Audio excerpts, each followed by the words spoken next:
right, well, hey, good morning. Welcome to Momentum. My name's Seth. It's good to have you with us today. Like Ann said, we're going to continue this series called Welcome Home. And if you were with us last week, or even if you weren't, just kind of as a quick onboarding, last week we walked through this story of a father who wouldn't stop watching for his son. He just stood there waiting and waiting and waiting for his son to finally come home.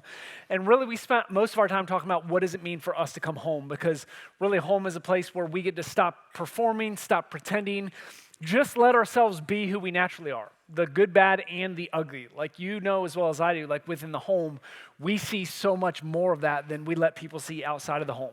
But if you think about it, here's the thing about that story is it is this great celebration. The father's waiting and waiting and waiting and waiting and waiting and waiting. He sees his son coming from a long way off. His son comes home, and there is just this epic party thrown. The father runs out to his son. He doesn't just stand there and casually like, hey, what's up, dude? Good to see you. Like he sprints out to his son, big old bear hug, kisses all over his head. Like his boy is home, and he is so excited to have his son finally home. But then it just ends. That's the end of the story. We don't know what Tuesday night dinner looked like, right? The party, like big Friday night party festivities. We don't know what the ordinary Tuesday or Wednesday or Thursday or just the grind of every day look like. We don't know what those conversations around the table were. We don't know any pictures of them carrying burdens of life with one another. We don't get to see how they interact or they celebrate those big milestones that happen in every side, in every part of a family. But that's what we're going to talk about today. Today, we're not talking about the coming home and the party of like coming home. We're just talking about what happens after. Kind of that everyday normal rhythm that you and I, we all live out. And I'll tell you, like for some of you, today will be just a good encouragement because you're doing some of these things. For others of you, it's going to be a challenge. And it's going to be a challenge that doesn't feel great. It's going to be awkward. But I think it's important for us to walk through this thing together. Because there's something happening in our church that I'm both very grateful for, but at the same time, I feel the tension that exists with it as well. We're growing. There's no doubt about it. Like you drive in here, you see it. If you were with us last Sunday for baby dedication, you really saw it and felt it. Like it's complete chaos, but in the best kind of way. Like we're trying our best to do our things. We can organize and all that, but it's just growing. 7 years ago is when we planted this church. Not even seven in September. So we're just coming up on 7 years. And every year for 7 years, we've had double-digit percentage growth, which is awesome. That's great. That's wonderful, all the things. But with that means people are continually walking through our doors. New people are continually walking through our doors. It's now not just Forsyth, it's all the cities of Forsyth, and it's some of the surrounding areas of Monroe County. More people, more families are finding us. More students are coming to Moxie every single week. We experienced that all last year. I'm anticipating the same thing happening this year with Moxie. More people are really beginning to call Momentum home, or at least investigating and wrestling, like, is this my church home? Is this my family? Are these my people?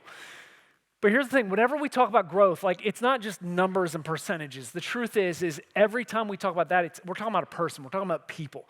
We're talking about the person who had given up on church.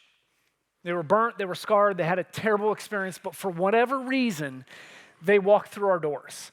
Either it was this feeling they couldn't get out of them, or somebody made the invite to them and they kind of came against their will, but they walked through the doors. Or when we talk about numbers, we're talking about the family who's looking for a place where their children can know and learn about Jesus and come alongside in partnership with those parents to raise those children knowing about Jesus.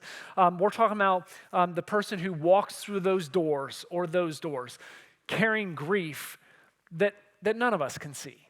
Right? Like we can't know what's going on the inside of a person. We're at Moxie, we're talking about the teenager that shows up who's searching for identity. That's maybe not the language they would put on it. They wouldn't frame it in that way. But they're looking for friends, they're looking for connection, they're looking for community. They're trying to figure out their spot in the world and what group they fit in. And I thought I was in this group, but now this group doesn't seem like fit, so maybe I'm in this group. They're looking for identity is ultimately what they're looking for. When we talk numbers, we're talking about the person who walks through the doors that's not even sure that they believe what many of us believe, but for whatever reason, they still have this drawing inside of them to come back and be here and be around this. So here's ultimately what growth means, is growth means that God is entrusting us with people. And that's worth celebrating. That is a great thing. But the tension side of the growth is as momentum gets bigger, it's easier for us to attend and it can feel harder for us to belong. It gets so easy in the chaos, in the busyness, and the growth to walk in and just kind of sit down, but never actually belong and be involved. So there's more energy when you get more people together. There's more excitement. There's more activity. There's more opportunity. There's more things going on, but that can also mean there's more distance. Like we can see and feel and experience all the big, but also have significant distance. You can love the church, but also feel disconnected from the church at the very same time. Both things can be true. And I think that is the danger for us in this particular moment, that we would become this large group of people that share a room, but we don't really share a life together. Because crowds, they can create the energy, but a crowd can't actually know you. Only people can know you. Only specific people. Only people that know your name and they have your phone number saved in their phone. People that you sat across the table with, shared a meal with, had the conversation. You unloaded your story. They've unloaded their story. People that know where you've been and where you hope to head and kind of walk in that with you. They're carrying this with you as you're trying to get there. And I think the reason this matters to me so much is because I do feel a deep responsibility for what's happening here.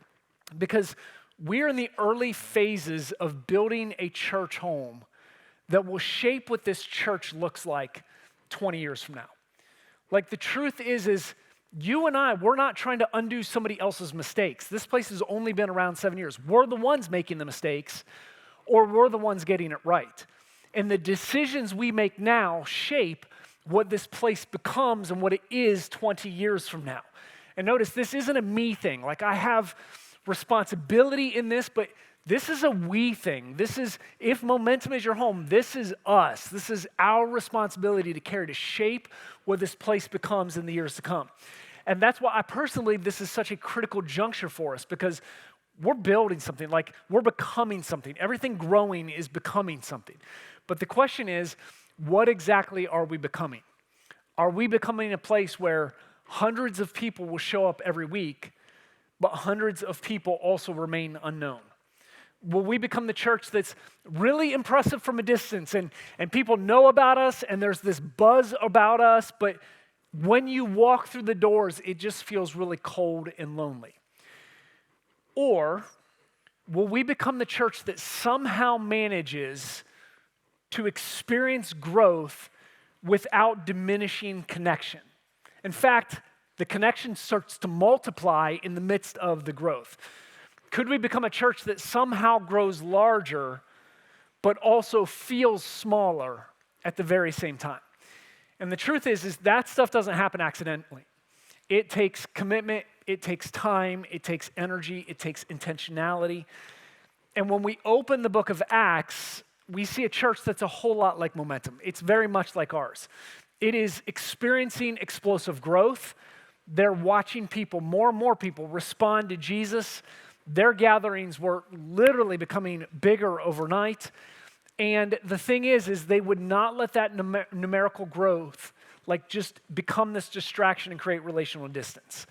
And I believe if we look at kind of their story and how they navigated this, it shows us how we can navigate this specific moment we're in right now. So the question I'm putting in front of us today is, as our church grows, will we simply become a bigger crowd, or will we become a deeper family? Because those are the two options we have. And they don't accidentally just happen. Those are decisions that we make. So if you want to follow along, I'm going to be in Acts chapter 2 pretty much all of today. Let me give you a little context as you flip there. If you've never read Acts, Acts is like the birth certificate of the church. It is where the early church is born. So we have these gatherings of people who follow Jesus that were called disciples. And then they start hanging out, they're doing life together, people start adding to this, and then we see in Acts 2, the church is really just born. At this same time, a guy named Peter preaches this message in Jerusalem to a very large crowd, and the message he preached wasn't seeker sensitive, it wasn't kind, it wasn't friendly. Essentially what Peter says is, you murdered Jesus. Like you're responsible for murdering the Messiah, this is on you. And somehow with that message, people didn't run away. What we see is that 3,000 people are convicted and they give their life to Christ, and this thing just starts to blow up. And in Acts chapter 2, if you read verses 9 through 11, you'll see that these are people from all over that part of the world. Like people from Europe, Africa, and Asia are all represented in a part of this expansive growth. So we've got different languages, different cultures, different social classes. Like this wasn't a group of people that just naturally had everything in common. It wasn't this like random slice of humanity that had absolutely nothing in common. But they did have one thing in common. The thing they had in common is that they were all about to hear about the risen Jesus.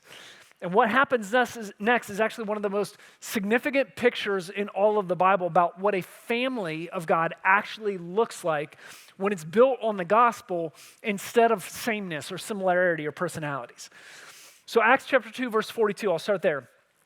It says, they devoted themselves to the apostles' teaching and the fellowship, to the breaking of bread and the prayers.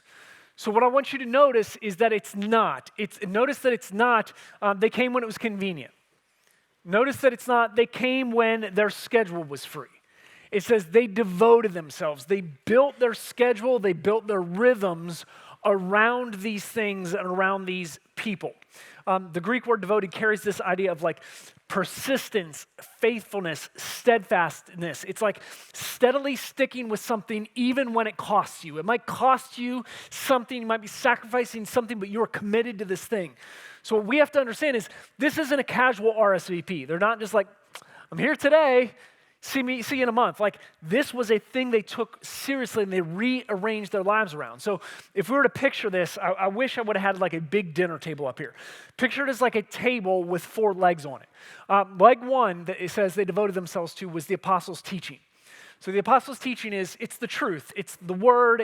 It's not vibes or inspirational quotes, but it is really like who Jesus is, what he did, what his character was like, straight from the people who had been walking with Jesus. So that was the first thing they devoted themselves was the apostles' teaching. The next thing they devoted themselves to was fellowship. Now, when I say fellowship, I know, like, especially if you've been in church, like, it kind of flattens. It gets a little lame. It's like, okay, coffee and donuts in the cafe, or fellowship time, or the fellowship hall. But I think that, like, makes it a little too flat for really what it is.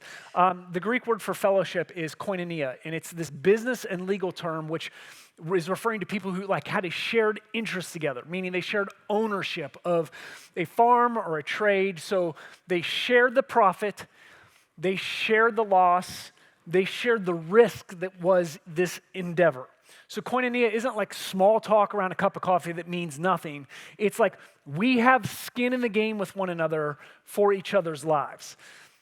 So leg 1, they devoted themselves to the teaching. Leg 2 was they devoted themselves to the fellowship. Leg 3 was they devoted themselves, it says, to the breaking of bread. Now, breaking of bread is meals, and most certainly it meant the Lord's Supper, because we see every time that the new church gathered, they would share in the Lord's Supper. But it also carries this idea that it's not exclusively limited to the Lord's Supper. It was the everyday, ordinary, common meals. So for us, Lord's Supper on Sunday, but it's also referring just to the regular meal on a Tuesday night. So what the point is they weren't separating sacred time from regular time. They didn't view them as different things. They kind of viewed all of this together. It was all the same table. So we've got teaching, fellowship, breaking of bread, and then the fourth leg kind of holding this table up would be prayer. Now, when it says prayer, it's not just individual prayer. More the idea here is like the corporate communal prayers together. The idea is that people were going before God together in a group, and they were asking of things together with their voices together, out loud and regularly. There was a rhythm to this togetherness of pleading before the Lord. So teaching, fellowship, meals, and prayer. Those really are the 4 legs of what I'll just call Christian community. And Christian community is so much deeper than compatibility. Now, there's nothing wrong. Like, it's not wrong for us to have people that are like us, that we like to be around, share similar interests. But the church really is supposed to demonstrate so much bigger than that. It's supposed to demonstrate something that's actually supernatural. The church is putting on display that people who really have nothing in common, different likes, different hobbies, different political beliefs, different cultures, all kinds of differences could become a family because the thing they have in common is Christ. And Christ isn't one thing among many. He is the one essential thing. He's the center of it all. So here's my question for you, not for you to like just dismiss, but like actually roll around in your brain. Which leg is your table missing? Teaching. Gathering regularly with the body to participate in the teaching and unpacking the word together. Is it missing the fellowship? Like deep shared life with other people. Meals, breaking and bread, it's kind of taking fellowship to that next level, like where you're sitting around tables and having intense spiritual conversations with other people. Or is it missing kind of those corporate prayer things? Because you and I both know a table with only 3 legs is unstable at best. It can't hold up the weight of what's actually happening. But if we look at what happens when these people dedicated their lives to these 4 things, here's what we see. Verse 43, it says, awe came, like awe, amazing, wonder, like awestruck, awe came upon every soul, and many wonders and signs were being done through the apostle. So there's this presence of God that nobody could manufacture. Because they were devoted to these things and because they were committed to living this out with one another, something supernatural happened. The Lord was moving in incredible ways and people were in awe. So the first Christian church family didn't start with a program. It wasn't an evangelism program. It wasn't a marketing approach. It started with people who actually encountered the living God and they couldn't stop talking about it. And they talked about it and did life with other people. And because of that, it says all who believed were together and they had all things in common. And they were selling their possessions and belongings and distributing the proceeds to all as any had need. And I hear that, or I read that, and we hear things like, okay, they're being mandated to sell everything, and I'm not going to do that, and I push back against that. But that's not really what it's saying. It doesn't mean that every believer was forced to sell everything they own. In fact, nobody was forced to do anything.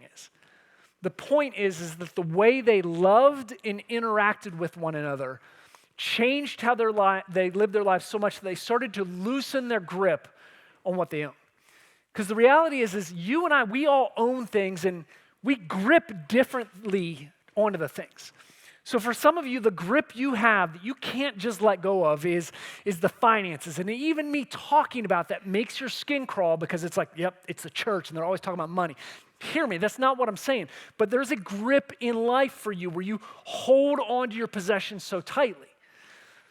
But others of us that don't struggle with that, here's the grip for us, it's time. That's me, like time is my most valuable resource. And asking me to give up time is like a death to my soul in some way. I'm like, it better really be worth it. Like this was a radical change for these people because the ones that gripped their wallet were loosening that. The ones who gripped their time were loosening that. Because they were doing this together, it started to change that grip. They viewed their resources, their finances and what they owned and the time and how they spent that time as really as a way to care for the family. So when someone had a need, others responded. It wasn't just theoretical, it was practical, it was tangible. So if somebody needed food just appeared. Or when somebody needed a place to stay, a home, a room would open up in this community for them. If somebody had a financial need, the need would be met before anybody even would ask. And it said, in day by day, attending the temple together and breaking bread in the homes.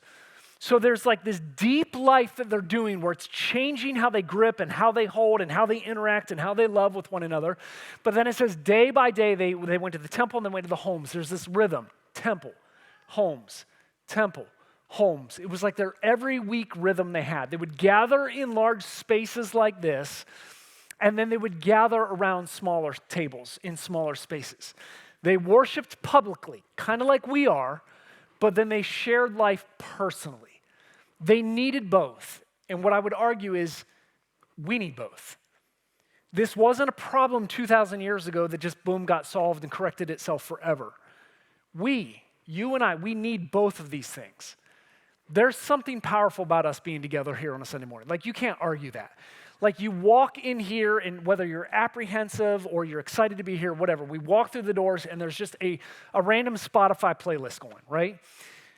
But then when the lights start to dim and that first guitar strums or the keys hit, that you hear that first musical note and then the first lyric is sung, the voices in this room come alive, and there's something powerful about it. It's why we as humans, we love to go to concerts. It's that shared thing where we're singing these songs collectively together, and I don't even know them, but I'm singing the lyrics of this thing. We experience that in powerful ways. We open the Word of God together. There's something powerful about us doing that together that just makes it different than Wednesday morning on my couch at home at 5:30 in the morning, right? So we need the gathered church. But the truth is the gathered church, us together, can't provide every kind of relationship that we need. Because you can't deeply know everyone in this room. I can't deeply know everybody in this room. Like, I can't really know, and you can't really know what's going on in somebody else's life, and they can't really know what's going on in your life.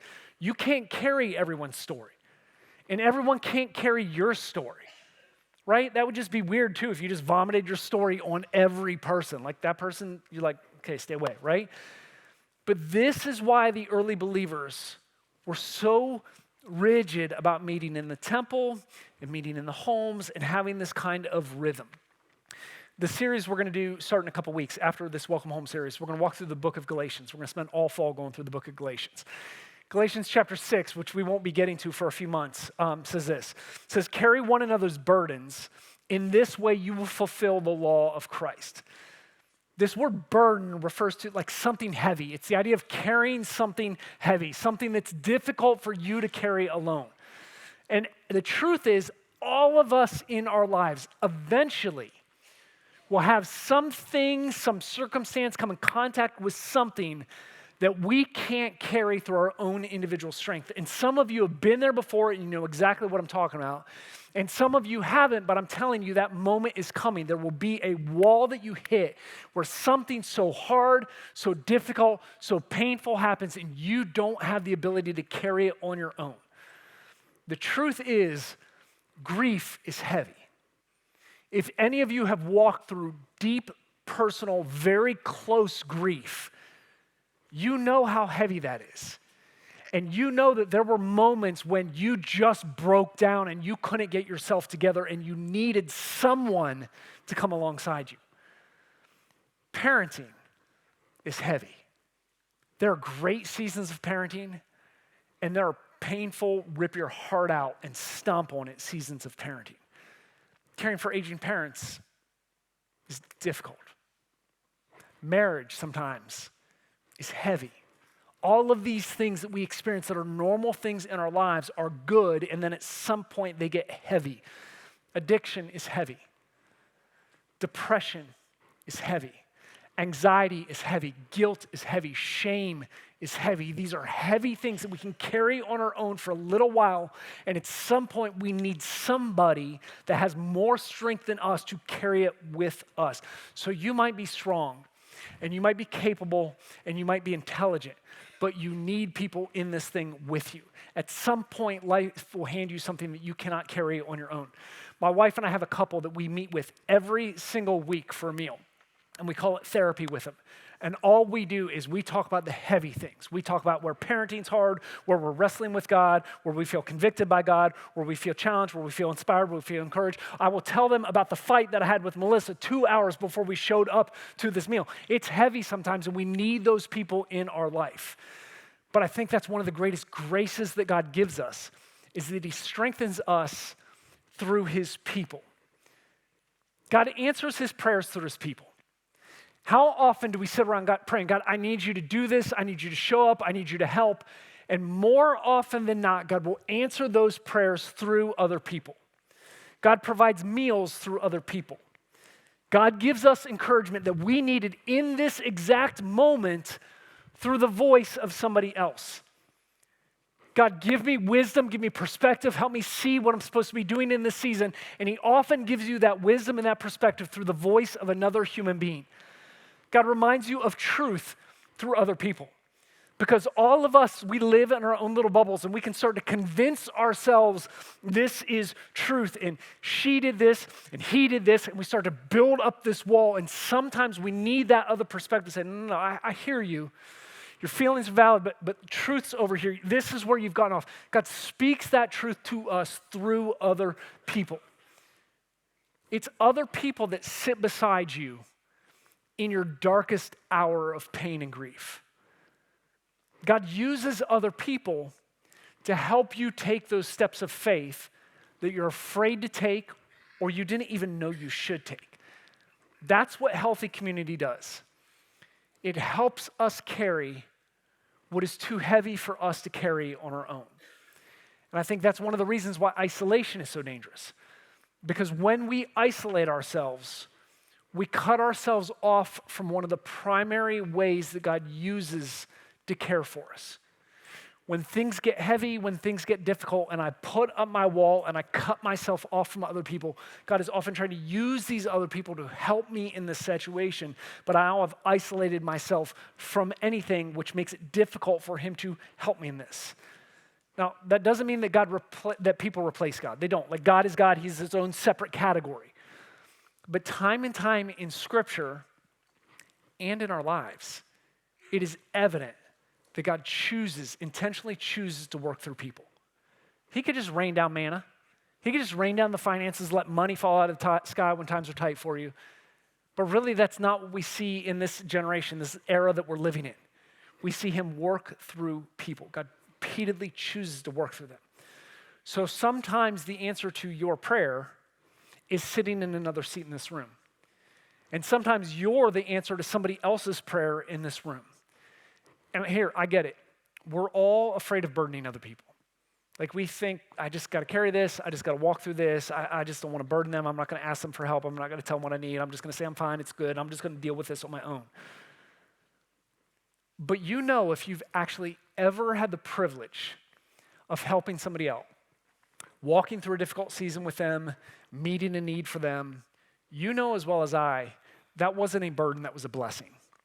And when we try to carry it on our own and wall up and isolate and not let somebody in, we are robbing that person of the blessing to be used by God to step into our situation. When we say, I got this on my own, we take that blessing away from them because we're fearful that it's a burden when it's not. Well, if you look at the rest of this verse, Acts 2:46, it says, they received their food with glad and generous hearts. This might be my favorite part of this whole passage here, and it's because of that word generous. Some translations, instead of saying generous, it says sincere, but here's what it really means. The Greek word means without stones. So here's what I want you to picture from oriented right. Back here, this big grass field, right? The picture of generous or sincere is a giant grass field like that with absolutely no stones in it.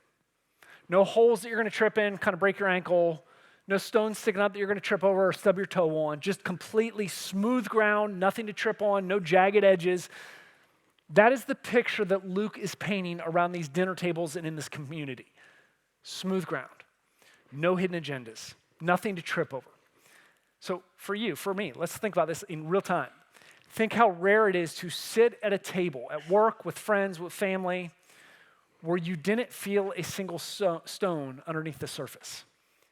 How rare is it for us to sit around a table and navigate these conversations with no political landmines to navigate, or no judgment, or no comparison, or no pressure, no sizing each other up, just glad, unguarded, stone-free joy. That's the picture. And because of that, here's the overflow we see of this environment. It says they were praising God and having favor with all the people. And the Lord added to their number day by day those who were being saved. So here's what I want you to notice is the order here, because the order matters. It didn't say they grew exponentially, they grew into this giant community, and as a result, they became a warm community. In fact, it's the opposite. It starts with Jesus in a very small group of, we'll call them disciples, but they were his friends. They were ordinary, everyday men and women that he walked and he did life with, and that started to grow, and he shared life with them.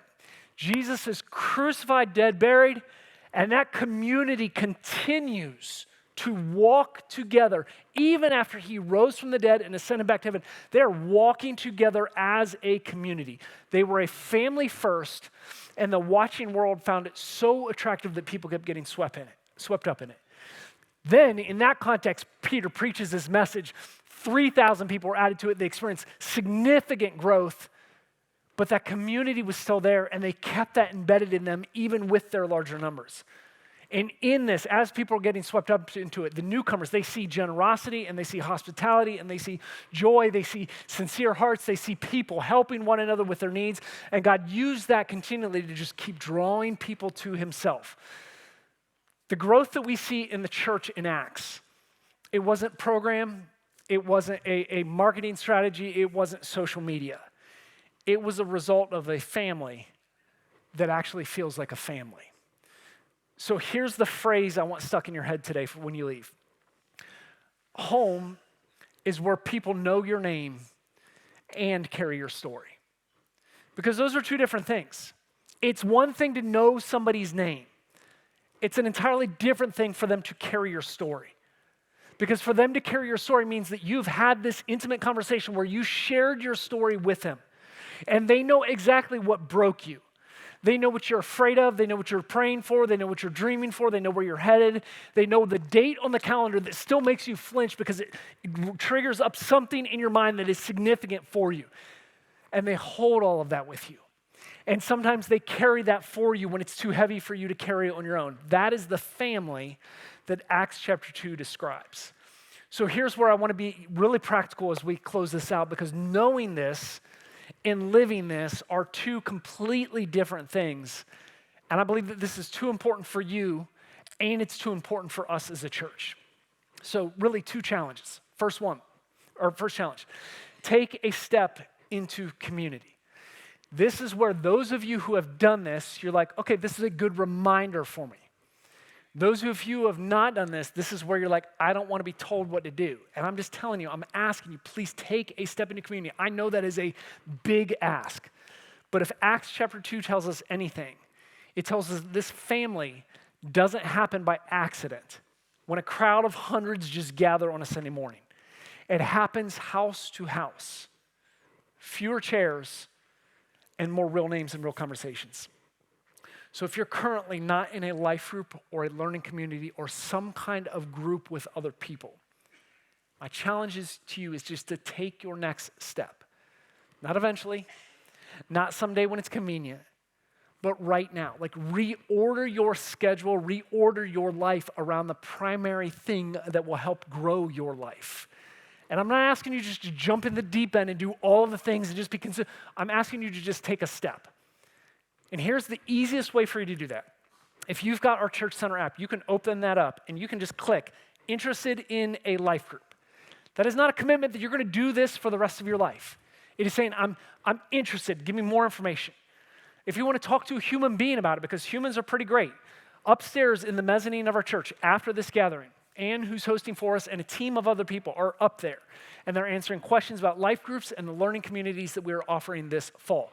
Again, you walking up those stairs is not a commitment that you're going to do this, but my challenge to you is take the step.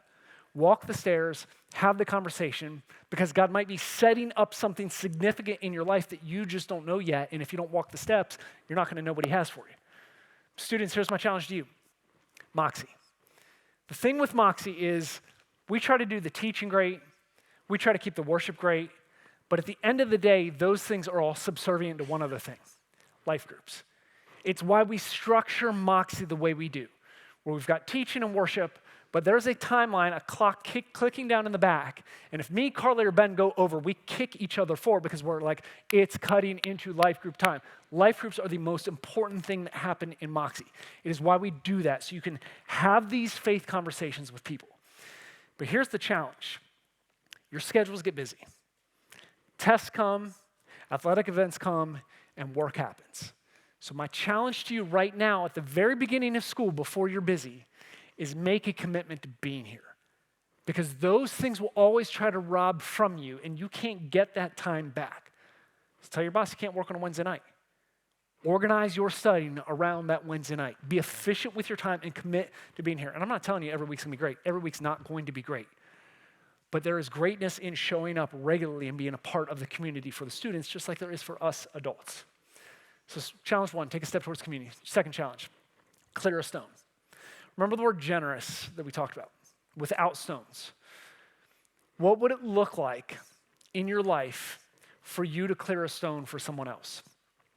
Maybe you're the person that's been told that people have to walk on eggshells around you. The reason people say that about you is because they are afraid that when they are honest with you, all they get back is pushback or judgment or condescending tone. And I know that because I have been the one that people have said, I feel like I have to walk on eggshells around you. And that has cut me and scarred me, and I feel that deeply. I don't want to be that person. So for you and I, for us to be the people that clear a stone, it means sometimes we have to intentionally look inward first. We have to clear the ground of our heart and make sure there's not edge in my voice, there's not this anger rising up. I'm going to work through this first and then go have this conversation so there's nothing to trip on along the way. Or for you, maybe there's this tense relationship or conversation that you're needing to have.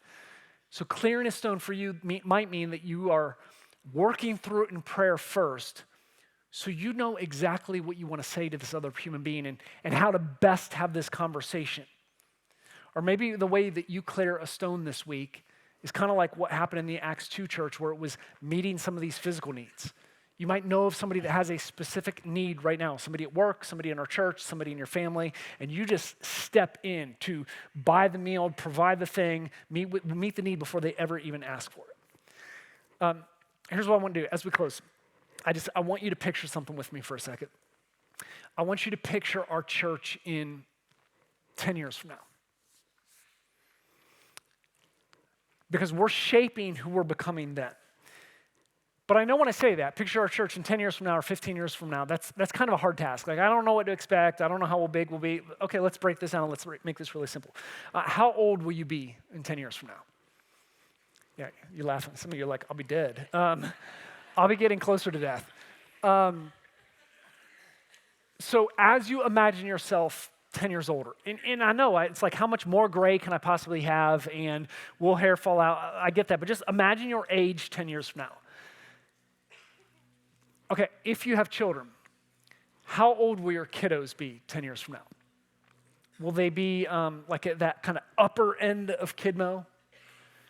Or maybe you've got kind of preschoolers right now that might be rocking with us in Moxie 10 years from now. Or maybe for you, 10 years from now, your children will be out of the home and they'll be starting their own lives and their own families. But where will you be 10 years from now? Here's my question. What kind of church do you want us to be then? Because that's what we're building today. What is happening in here today is building the kind of church we are in 10, 20, 30 years from now. So real practically, what kind of church do you want us to be for your kids? What kind of church do you want us to be for your grandkids? And I know some of you are like, well, I don't have grandkids. Yeah, you're going to have grandkids. 10, 20 years, you might have grandkids, right? What kind of church do you want us to be then? What kind of church do you want us to be in the years to come? What kind of church do we need to be for you to feel safe to invite your unchurched or hurting friend to? And should they take you up on your invite, what kind of church do we need to be for them to feel safe and welcomed and at home here? Because that's what we're creating. That is my burden. I feel the tension, I feel the good, I feel the celebration, but I want us to look at today's issues and problems and joys with vision for tomorrow. I want us to always be looking about what's coming ahead because that's what we're being given the gift to steward. And here's the thing, the same spirit that fell on this group of strangers in Jerusalem 2,000 years ago is available to us. The only question is, will we devote ourselves to actually building the family instead of just casually letting this become a crowd? But for that to happen, we all have to take a step. I don't know what your step is, but we all have to take a step.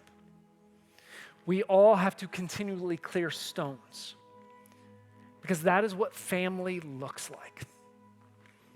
Welcome home. Would you pray with me?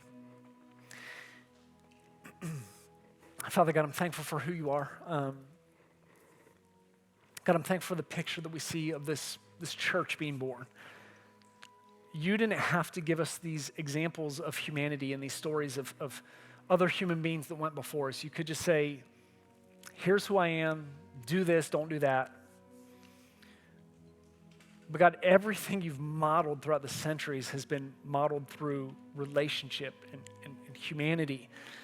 Even your scripture, Old Testament, New Testament, you call us the house of God, the family of God, the bride of Christ. You are our Father, which is relational. We are brothers and sisters in Christ. This is more than imagery. You've said it so many times throughout history. This is your heartbeat. So God, that is my prayer for this church, is that we would become family. Family is not perfect. Family is messy at times, but family is committed and devoted to one another. So God, let us be men and women that are devoted to one another, devoted to this family, devoted to teaching and to fellowship and to meals with one another and to corporate prayer together. Let us be those people so that we can be awestruck and wonder of how you've moved in our midst. And when we look back 10, 20, 30 years from now, if we're still alive, we get to say we were a part of that ride and we got to be a part of creating this family. That's my hope and prayer, God. We love you. And it's in Jesus' name I pray. Amen.